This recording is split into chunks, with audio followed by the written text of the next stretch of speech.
It's going. It's going, baby. Welcome to the Island Shuffle. I'm James. I'm Bean. We're your same hosts as last week, and you know it and you love it. And you love us and we love you. And thank you for listening again to our silly little show. And the premise of the show is we watch the television show, but not just any television show. What show are we watching today, Lost? The television show Lost. Yeah, still the same one. Yep, that's right. I also definitely just called you Lost. We still have about 104 episodes to get through. Yeah, we do. But guess what? The journey of 1,000 episodes of Lost begins with a single episode of Lost. The journey of 1,000 miles begins with 500 miles and then 500 more. And then you get a hit song. Yeah, then you get to be the man who'd walk 1,000 miles to watch some Lost. Hi-ya-ha! Hi-ya-ha! Now that's a rendition of that song I haven't heard. It felt very much like you were like singing that song, but with the cadence of like the immigrant song intro. Yeah. That's a really good mashup that hasn't happened yet. Well, until you just made it happen. Exactly. Yeah. Well, I mean like the real mashup. Oh, I feel like mashups really fell out of style a couple years ago, and I don't know why. Well, you know what? I think the reason is because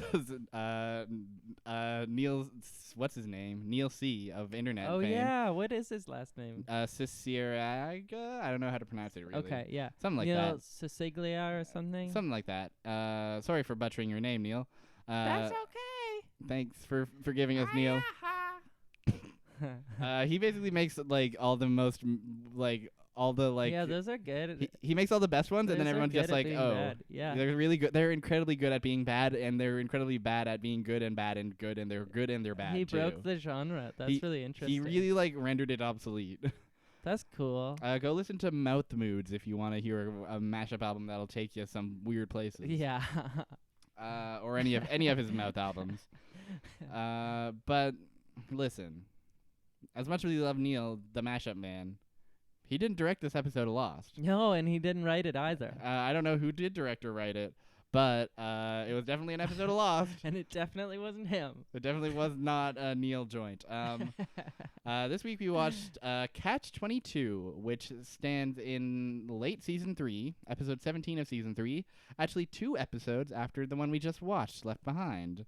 So quite close to where we just were, and yet completely pretty much unrelated. Very, very different. Incredibly different.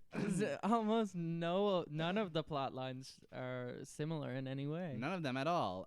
But we have we have a first on this show for the first time in a little while, because this is our first episode. Doesn't center around Sawyer, although every episode does because he's the protagonist. Mm-hmm. Doesn't center around Kate. Doesn't center around any of the other bozos. Juliet doesn't center around Juliet. Centers around a little boy I like to call Desmond. Desmond the boy. Desmond the Besmond. The absolute madman himself, Desmond. Do you want to see who can come up with the best nickname for Desmond? Go. Desmond the Regal. Desmond the Beagle. Desmond the Desolate. Desmond the Devil. Desmond the Devil. He is a bit of a devil He's in this episode. This is definitely, in my memory, Desmond is an incredibly likable, though somewhat tragic character. He's a bit of a shithead. He's this a episode, real piece isn't of he? shit in this episode, and it's incredible to watch. He's like truly an awful, awful person. He's really, really something. I quite enjoy it. The gist of his character is mostly that he's Scottish or Irish? Scottish. That's right. He's Scottish. And or is he Irish? Now I have to Google it because I can never remember the difference between the two accent-wise. I'm gonna Google it so I don't so that I can get it right now. And I believed that it was Scottish. Where's Chester? Because they're going to Chester. Sounds Scottish to me, but I don't know. Sounds like a dog's name. It does. Hey, have you ever met a person named Chester? Never, only a dog. Have you met a dog named Chester? I have not met a dog named Chester, but I am certain that there are dogs named Chester. True. They exist. I am aware of them. If a man's named Chester, is he Manchester?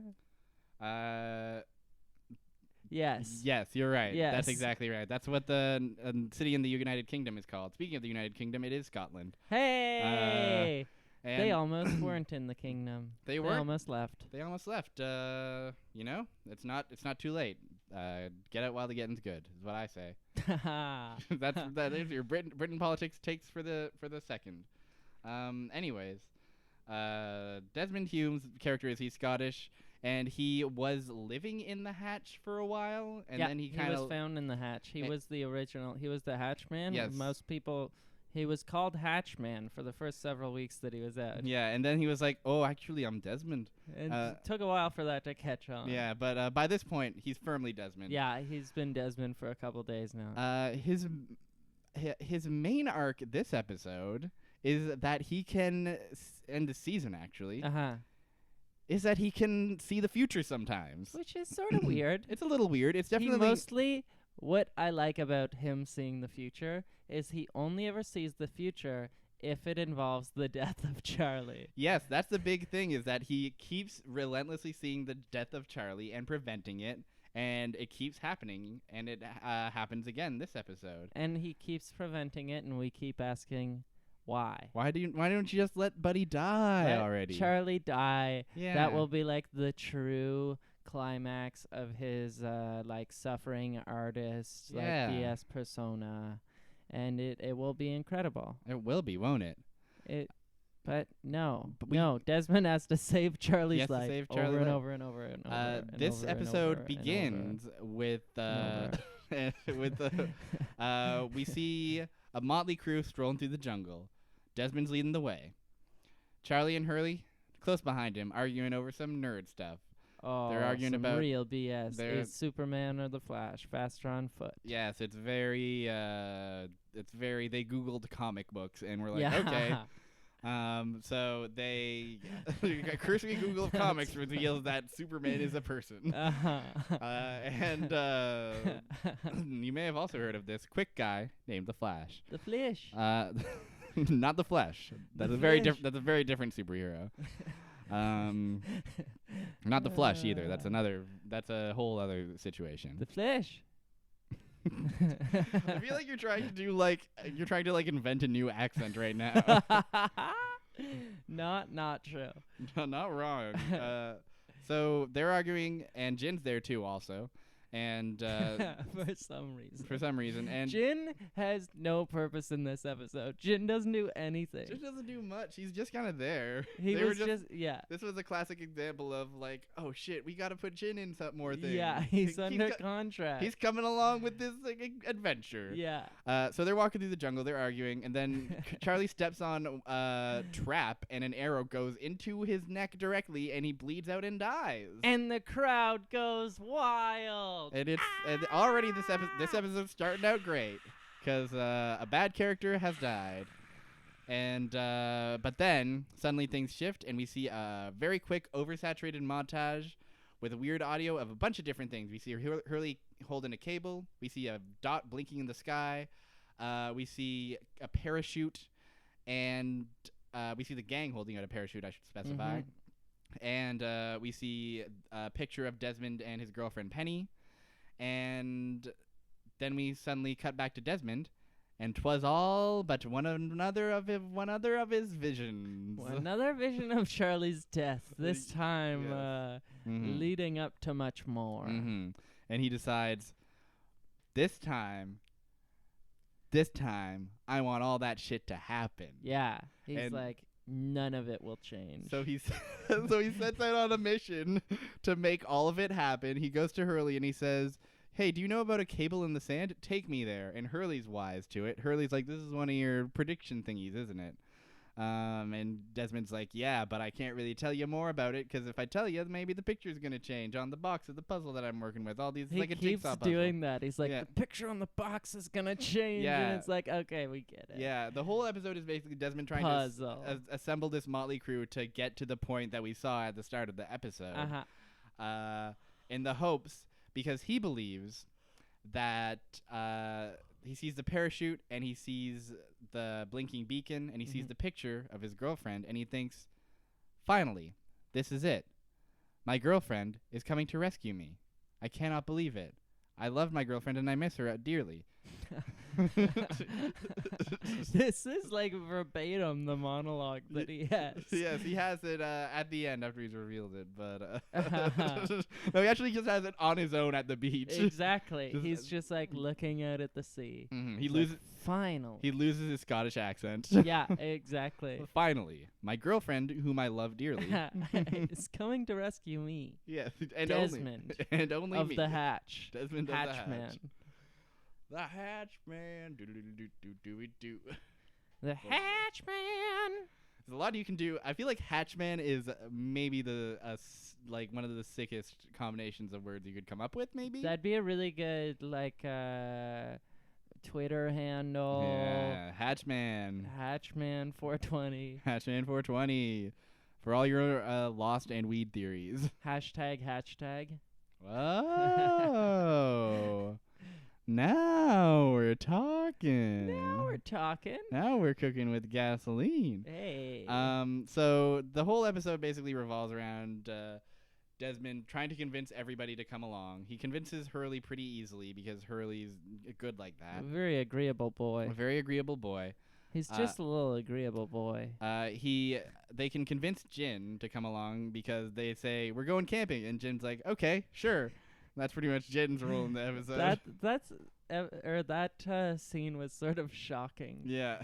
It was just like, marshmallows. And Jin's like, I'm down. And it's like, you don't have any fucking marshmallows? You don't have any at all. You're promising this man marshmallows. He doesn't even know what that means, but you don't even have it. Yeah. You could have said to him, like, sticks. He was like, all right. It's all the same to me. It's all Greek to me, baby. It's funny how agreeable he is, because otherwise one of his characteristics is that he's generally very quick to anger. Yeah, exactly. And also like there's a big divide between him and the rest of the gang, or he's very much about like just Yes. I feel like at this point he has gotten over that. I feel like that was like a big source of conflict. Season 1, nobody really knew each other, but now everybody's just best buddies all the time. They're best buds, eating marshmallows. And honestly, it's pretty sick. They're best buds. Everybody's best friends. Everybody's best friends except for when Desmond needs to kill Charlie. To kill Charlie so that his vision can come true. Desmond had to save Charlie's life twice before this happened so he could kill Charlie. Yeah. This was the straw, by the way. This was the one where he's like, all right, I guess I just gotta let him die. Yeah, he's gonna die this time. I'm sorry, Charlie. But that's so after they get Jin, Desmond goes to get Charlie, and it's such an interesting scene. Charlie's like, I know you're not going camping. Like, I don't want to go with you. Yeah. Then he's like, Desmond is like, no, you have to come with us. You need to. And Charlie's like, this is about one of your things. Yeah, and then Desmond's like, yeah. And then Charlie's like, what's it about? And Desmond's like, I can't tell you. And then Charlie's like, can I bring my guitar? And Desmond's like, yeah. And Charlie's like, I will go now. And the wild part is that Charlie explicitly is like, all of your visions have been about me dying, so I don't want to come. And Desmond's just like, not this one. And Charlie's like, I don't know, but can I bring my guitar? And that's the only reason he comes, and that's what sends him off to his death ultimately. Yeah, he's just like, well, as long as I got old 6-string over here, I'm good. I'm ready for death. That's all I need. Honestly, relatable feeling. True. So they go to the cable, and they decide to have a little camp out, and they tell some ghost stories in a very cute scene where Jin just kind of speaks in Korean and then shouts at the end, and everybody gets spooked. And then Hurley's just like, that was scary, especially the part about the bird. There was a bird, wasn't there? That was a bird, wasn't it? It's like just like a goofy, silly. The gang. The gang. It's a good gang overall. It's a gang that is greater than the sum of its parts, I think. True. Any gang with Hurley is going to be a decent gang. Yeah. But I guess Charlie is negative points. Yeah. And Desmond, this time around, yeah, Desmond is definitely on a quest. So while they're camping, they hear a helicopter going down. And they're like, oh, my God, rescue. And then they realize it's going down, and they're like, oh, shoot.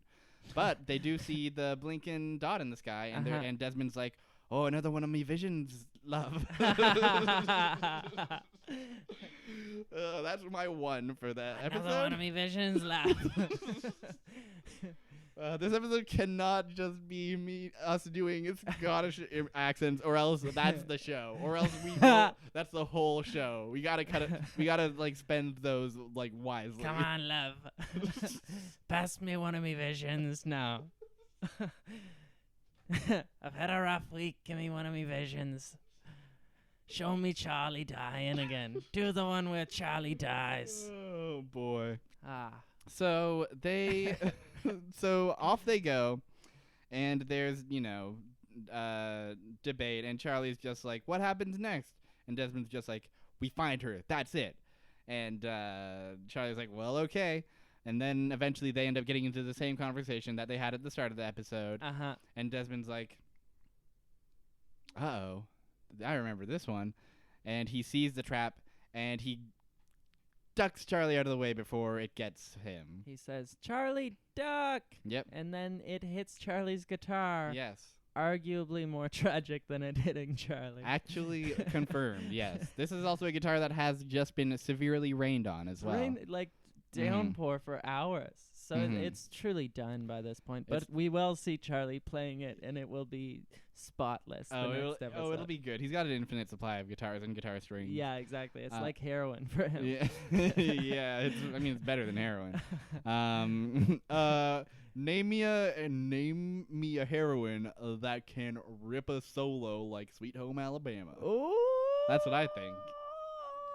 Say no to drugs and say yes to picking up a 6-string at your local store.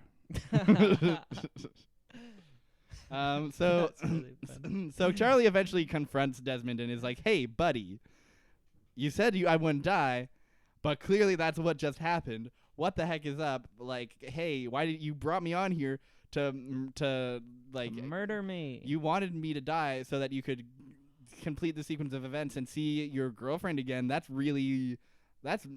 I know I'm Charlie, but that's fucked up. Yeah. And he's right. Desmond spends there's a lot of scenes of Desmond concealing this fact from everybody because he wanted it all to go happen right the way he saw it. Exactly. He wanted Charlie to die. He just blatantly wanted Charlie to die. I think the way we're meant to read this is that he's struggling with this decision of if it all has to happen this way, but Charlie's gonna die. What am I gonna and if I let Charlie save, does that change the picture on the puzzle box sort of thing? But he doesn't put up much of a struggle. He really doesn't. It really doesn't come across that way. It really comes across like he has made up his mind and is ready for Charlie to die. Yeah. Especially in the scene where he Charlie confronts him and is like, why do you conceal this from me? And Desmond's just like, well, it keeps happening, buddy. It keeps happening again and again, and I keep saving you, and what good does it do? Maybe, you know what? Maybe this was a test. Maybe this is like God and Abraham and all that, and I should have let you die so that it could all have been gone according to plan. But maybe I failed, and maybe I should have let you die. And Charlie's just like, fuck, dude. Yeah, you got problems, man. I imagine that seeing a dude die over and over again would take its toll on you a bit. Well, then just kill him once, finally. Just let him die, and then you'll never see it again. That's a pragmatic solution, yeah. It's the only way. It's the only way, and Desmond just won't do it. He won't put poor Charlie out of his misery. He has to let Charlie die over and over and over again every week in a new episode of DOS. Charlie is dying internally. Charlie just wants the heroin. He just wants his family back. He just wants to play in his band again, and he's dying inside. And he hates the island, and he just wants to go home. And he wants marshmallows.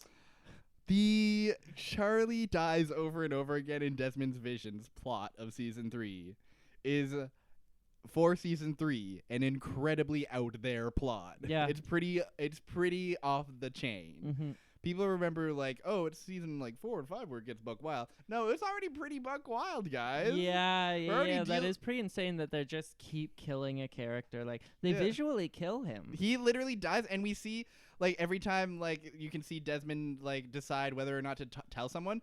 It flashes back to a grisly image of Charlie with an arrow in his neck and bleeding, dying. And he's just like, and he makes a decision. He sees that and he makes a decision. Nope, that's it. Nothing else happens. Yeah. And like, it's so wild. It's really cool. Desmond is really all right with Charlie dying in this episode. He's more all right than he should be. Yeah. Anyways, they make it. They eventually, all 4 of them, make it to the parachute, and they see the pilot dangling there, and it doesn't look like she's alive. But they do cut her down, and she is alive. But twist, it is not Penelope, Desmond's girlfriend. It's some random girl. We know that this is the first, this person was on the freighter of season 4 fame. So this is the first time the freighter shows up, technically. But I didn't know that. I didn't recognize her. Yeah, I had to point out. We've seen her before in the episode where Michael is boarding the boat. She's the one kind of giving everybody their, like, names and such. Yeah. We'll see more of her again throughout late season 3 and early season 4 as well. She's there. She's around. She's hanging out. She's here now. Having a good time. Having a couple drinks. That's the way the episode ends. Is she dead? I mean, no spoilers, but yes. Okay, yeah. But she's alive here. Uh-huh. And she's going to live for a little while. Okay. But she will die. And I probably won't see her again for another 50 Yeah, episodes. we will forget about her for quite a while. I will be stunned if she turns up in the next episode. Yeah. Anyways, that's kind of the main central plot of the episode. Mm-hmm. There's 2 side things. One's a flash and one's a other thing. Which one do you want to tackle first? Oh, let's do the flashbacks because we should fully tackle Desmond's shitty ways. Yeah, we should really wrap we got to really sink our teeth into Desmond one last time before we move on to some good stuff. So Desmond's whole flashback is that he was a monk for a while. He's just joined the monastery. He's taken a vow of silence. He's gotten accepted. And they're bottling some wine. And he's having a conversation about how, like Abraham and his sacrifice. Killing his son. And he's like, well, it wouldn't be much of a sacrifice and all that. And, in retrospect, this episode has this series, the series Lost, not to get it too deep into the ending, but it ends super religiously. And in retrospect, I don't know how you couldn't see that coming, because it feels like every third or other episode is explicitly about God. Yeah, exactly. And a lot of the characters have very deep Christian ties. Yes. Or at least some of them have. Mm-hmm. I guess a lot of them don't have Christian ties, but the ones that do have very deep Christian ties. Yes, this is a deeply Catholic episode, not the first and not the last. And so Desmond's a monk, and they're cracking wise. Suddenly, some guy comes up and punches Desmond in the face. And everybody's like, whoa, you just punched a monk. That's crazy. So the next scene we see is Desmond going to visit some lady's house. And we learn in this conversation that Desmond was dating this girl for 6 years. And a week before the wedding, got pissed drunk. And when he woke up, Monk helped him up and said, are you lost? And he's like, this is supposed to be him apologizing to her for leaving her at the altar. Yeah. This is his apology. And he's like, well, I knew that I had my calling then and there, baby. And I admit that I was scared about our wedding, but I was uncertain and I had to. And the girl sees right through it. And it's just like, this is bullshit. You're just bullshitting me. Like he has a really good line about how if it was like a shepherd, he'd be off with the sheep. Yeah. It's. And also, she says, next time you want to break up with a girl, Desmond, you don't have to go join a monastery. Just tell the poor girl. Yeah. That was a recording, actually, of her saying it. Yeah, that was, we may have to edit that out because of DMCA claims. DMCA claims, but we're going to risk it for the biscuit. I'd do it for a Triscuit. Risk it for a biscuit? I'd do it for a Triscuit. Hey, Triscuit, get at us. We're good at advertising copy. Yeah. Hey, let's fucking Squarespace, get at us. Hey. Fucking MailChimp, Get at us. Blue Apron, get at us. Let's do some work for them anyway. Yeah, let's just do some pro bono work and hope they just, we just slip through the cracks. Buy fucking Blue Apron. They send you meals. Go to stamps.com. You can get stamps, I guess. Do you wear underwear? MeUndies are for you. They make underwear. Mattresses. Everybody needs a million mattresses. Especially podcast listeners. Well, listen. We have 1 million. Come get them. Wow. Can we invoice these people? We should. You think how far do you think we could take this scheme? I don't know. This all grift. the way to the top, I'm thinking. Pardon me. Let's tweet at Desmond, see if he has a vision of us being rich.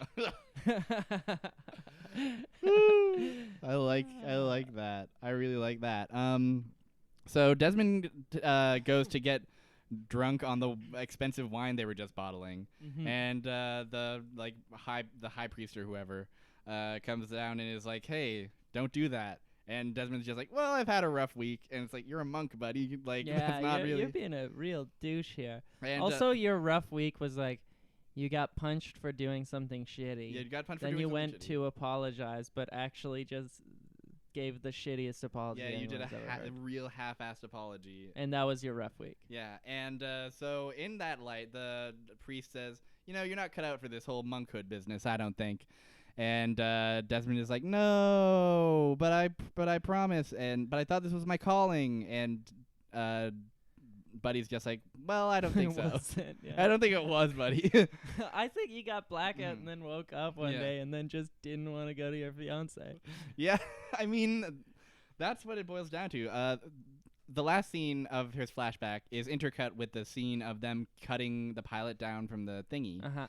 And it's Desmond meeting his girlfriend Penny for the first time. Penelope. And he's loading in and he's cracking wise about how he's an ex-monk and how he doesn't really know what's up. And they have a charming little conversation and it's cute. Do you think that the writers, when they were writing this, they wanted Penny's real name to be pronounced pweenelope? Now, where would you get that idea? Well, it's Scotland, and I've never been, but I don't know for sure. I don't want to rule it out. I mean, pweenelope.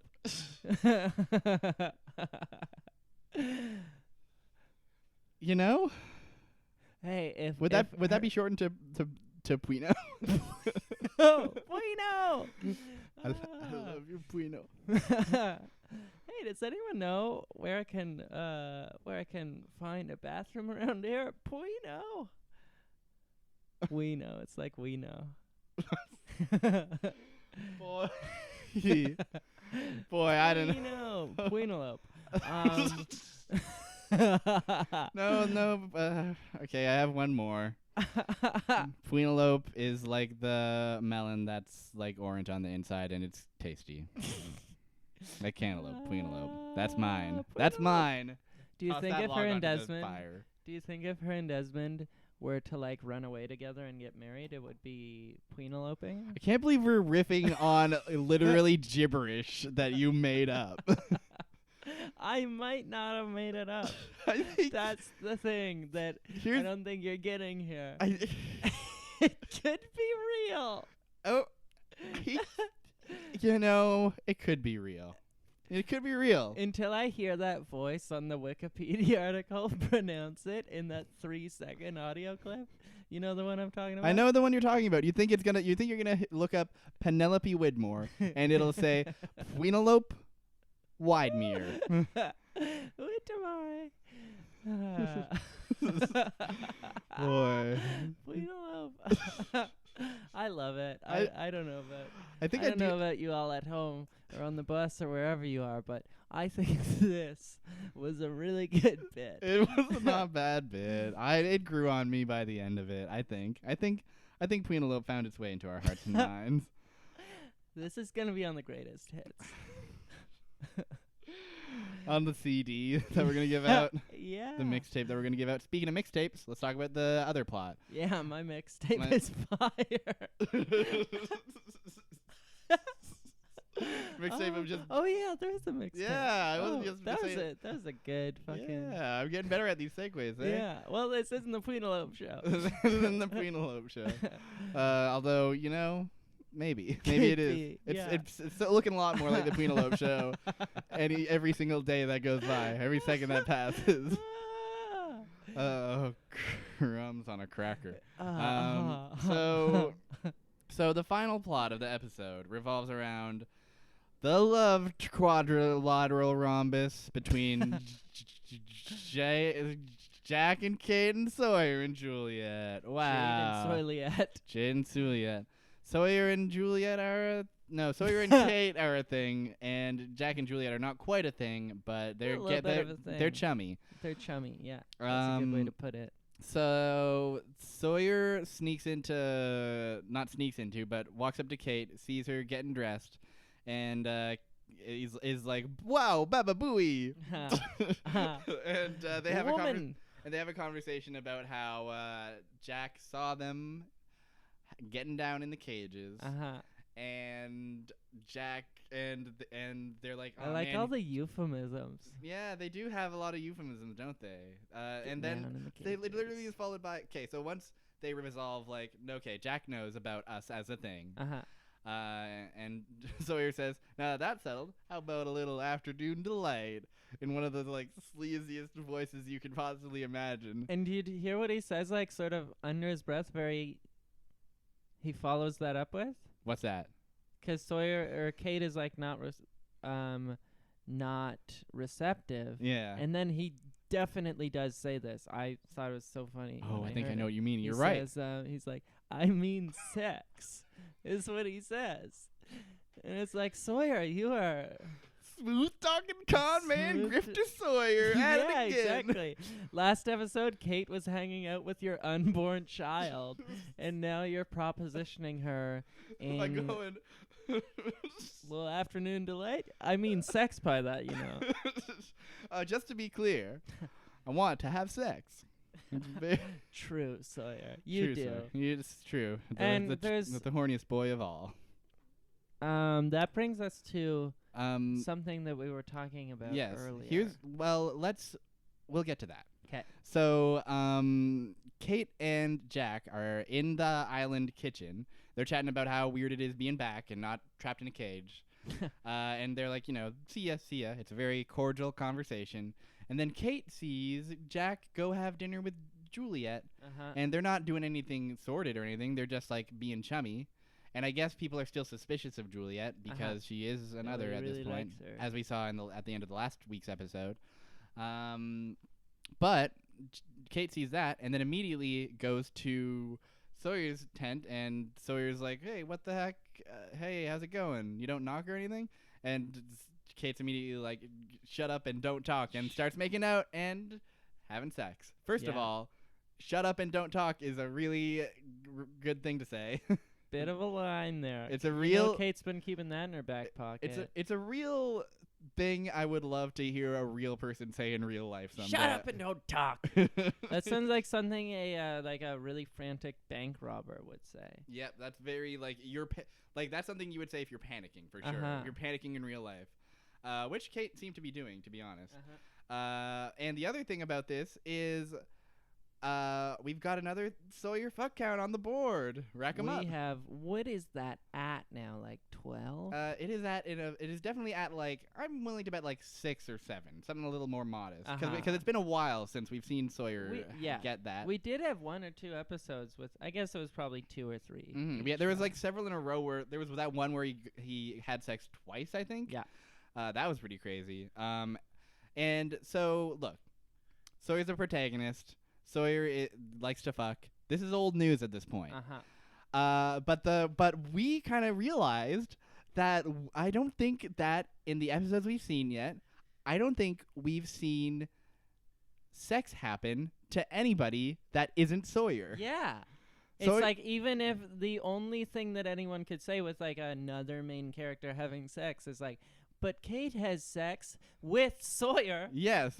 It's all Sawyer has all the sex Sawyer in does the have whole all the show, sex. and no one else. oh shit, because we had this conversation. Yes. Saeed has sex. Saeed has sex? Oh, Saeed does have sex. Saeed had has that sex conversation. in the future. And Juliet had sex with that one guy in the past, in flashback. I don't remember the Juliet sex. Sex-liet. In the episode where God, it's a very Miami? It's a very forgettable episode. It's not the Miami episode. It's the one where we see her island life a bit. Okay. And yeah. Yes. That weird guy, he has an affair, and and Juliet wrecks a home. How did we not? We just caught two, but in our conversation earlier, yeah, in our conversation, couldn't get any. We couldn't were like, any. Sawyer is the only person who fucks on the whole show. we really we wanted it to be true. We wanted it to be true, and to be fair, it is still a healthy majority of the fucks. Staggeringly high. Like I'm over 75% of the sex that we see involves the actor Josh Holloway. And the character I wish James that Sawyer were true Ford. in real life. I mean, hey, anything's possible. I keep seeing sex all over the place, and it's just people who aren't Josh Holloway. Yeah. Walking down this street, and there's some sex going on over here, and it's two people I don't know, and some sex over there. You're watching a movie that doesn't even have Josh Holloway in it, and there's sex. Like, what's the point? What is the point? Give me Josh. I want Sawyer. No, yeah, I should. Sawyer. Yeah, we should clarify.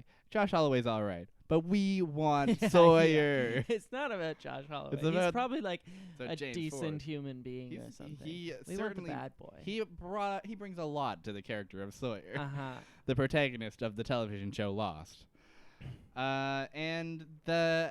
So basically that whole plot resolves with Sawyer walks up to Jack and challenges him to some ping pong, the official sport of the island. And they are just having a casual conversation also about how weird it is to be back. And Kate and Jack mentions that he ran into Kate last night. And Sawyer's like, you had dinner with Kate? And Jack's like, no, I had dinner with Juliet. And Sawyer realizes, oh, Kate did this because she saw them together and felt weird. She was sad. And Sawyer, so here's how, it resolves in a really bananas move on Sawyer's part. So earlier when Kate rejected Sawyer's advance, Kate sassily goes, Sawyer goes like, oh, you want me to make you a mixtape or something? And Kate's like, yeah, why don't you do that? Why don't you make me we're on an island. Where are you going to get tapes? Why don't you go get me a mixtape? Make me your favorite playlist on Spotify, Sawyer. Yeah, why don't you, I'll be over here. Why don't you go do that when pigs fly? That was a good Kate impression. That sort of sounds exactly like her. I did a little paraphrasing there, I'll admit, but it was something like that. There was all the emotion was in it. Yeah, I wasn't expecting to get as invested in that performance as I was. But it was good. Once you're in a really good performance, you sort of can't stop. Exactly. Anyways, Sawyer actually follows up on this, gives her a cassette tape, and is like, here's your mixtape.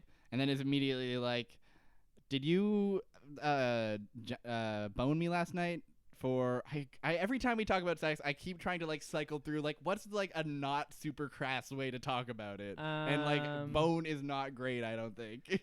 But it's better than others, I suppose. Yeah, I can't think of one. And I don't want to be like super clinical about it. I don't want to be like, why'd you have sex with me? Like I'm fucking like, why the coitus last night? Yeah, why the intercourse? Yeah, like I'm not. I don't want to be like. Are you trying to reproduce or something? Yeah, Is this just a natural instinct? Exactly. Yeah. Anyways, Sawyer's like, why'd you reproduce with me last night? Is it because you saw Kate and because you saw them having dinner? If you don't have to, if you want to have sex, just ask. Don't manipulate me like that. It's kind of weird. And then leaves. And that's the end of the episode. That's the end of the episode. So I just want to break that move down for you. Sawyer stole another person's cassette. He stole it from Bernard, who's like the nicest man in the world. A very nice man. He stole his Phil Collins tape, gave it to Kate, and said, here's your mixtape. By the way, please be honest with me, and then leaves. Be honest with me, but also I will have sex with you whenever you want. Yeah. And that's Sawyer. I feel like every mixtape in the world has like said exactly that thing. Be honest with me. Also, I want to have sex with you. Yeah. I mean, that pretty much breaks it down. They really took on the mixtape with this episode. They did. So that was the main theme of the episode. Yeah, it was all about taking on the mixtape. I mean, I've got the song, but the picture on the cassette case is always changing. Something like that. Didn't quite land it, but something I like that. I love the thought that you just keep getting a bunch of cassettes. I like the thought of like the same song. I like the thought of you keep getting like snippets of different Phil Collins songs, and you're like, fuck, what does it mean? Oh God! I wanna know. Can you show me? Boom. And what does it mean? I can't piece it all together.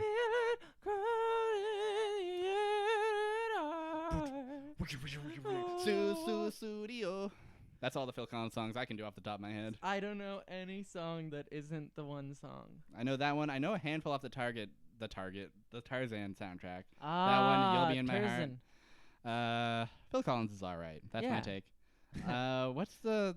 I know there's like an underrated. Philadelphia there's Collins. At least one like underrated Phil Collins jam that's a total jam, and I can't think of it right now, but I'll remember it later. We'll get it on the next. We'll get it on the next episode. We'll get it on the next go around. What do you think of this episode? I thought it was fine. It was like a very middle of the road sort of. Well, actually, no, it was above average because I thought the plot was interesting. Mm-hmm. I thought that I liked Desmond. Yeah, and he was really shitty this episode. He was incredibly. He was maybe the shittiest he's ever been.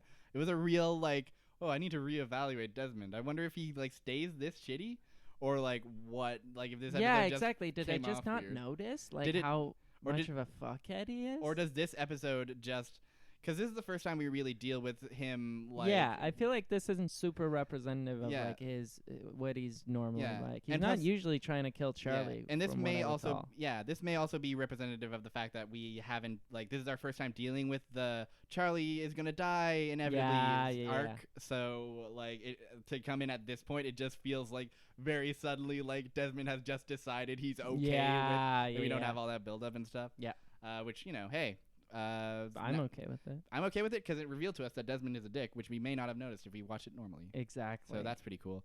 And then we also got some good Sawyer action, who's the protagonist and everything. Yeah, I thought it was like a 7 out of 10 episode of TV. It was definitely like for like how high the stakes technically were. I appreciated how like mostly kind of low key it was. Yeah. Like the flashbacks are kind of like not really earth-shattering, just kind of Desmond. You just kind of learn about how Desmond was a dick one time. Yeah.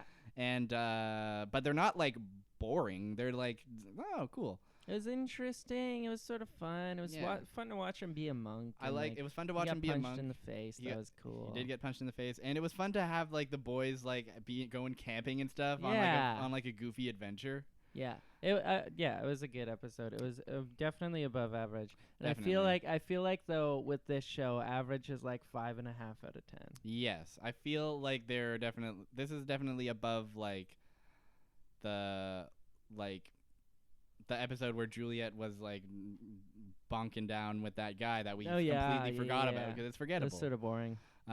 But this episode had some hooks. I liked it. I enjoyed it a lot. What do you think of the fucking Desmond seeing the future thing? Whatever. They got to do something, I guess. It's weird. I don't know if it's great, but it's far from the worst thing they've done. True. It's definitely weird. I definitely have never like. I don't mind it, and I remember in the past like liking it a lot. Largely because the actor who plays Desmond sells it pretty fucking well. Yeah, and it's fun to watch Desmond be intense. Yes, Desmond is a guy with a very like bug-eyed face, and like is it. And he spends a lot of the show like being like kind of like being super cool and being like, well, I'm just gonna do what I gotta do. And so to see him, and so like, but whenever it comes around to his turn at the table, he's always like losing it completely. Yeah, he's just like running his hands through his hair and like clenching his teeth and going like, oh god. And it's like it's fun to watch. Yeah, and he has a great Scottish accent that we love to make. Exactly, I just like watching Desmond more than a lot of the other characters. Absolutely, yeah. I think that wraps it up, don't you? I think so. Like a nice little package. Fun little episode. We should say the name of this podcast one more time. The Island Shuffle. This has been the Island Pweenelope. This has been the Island Pweenelope. Thank you for listening. Like us on the give us give us reviews, give us ratings, give us your love, Tweet and us. like us on Facebook.com if you'd like to. And as always, as we say at the end of every single one of these crazy episodes. What? Yeah.